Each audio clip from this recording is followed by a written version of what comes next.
كما تكلمنا سابقا على لابوبين اللي تسمى بالشرارة الضائعة الويست سبارك، وقلنا طوروها مع مرور الوقت وداروا في كل سيلندر بوبينة وحدها اللي تسمى بالكويل اون بلوك.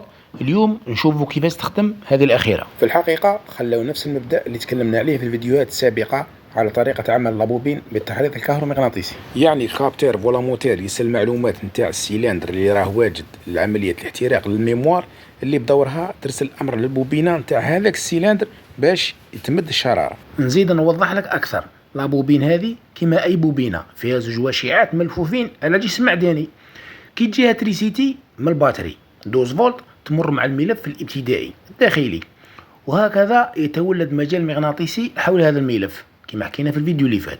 وبمجرد إعطاء الأمر من الميموار اللي هو إلغاء الكهرباء على لابوبين، ينهار المجال المغناطيسي فجأة مولدا معه جهدا كهربائيا، وهذا الجهد ينتقل مباشرة من لابوبين للشمعة، يعني ما كان لا فيسو لا والو. على ذيك هذه البوبينة خير من البوبينة اللي فاتت، لخاطرش هذه البوبينة تمد الشرارة ديريكت للبوجي، ما كان لا خيط طويل لا فيسو لا والو.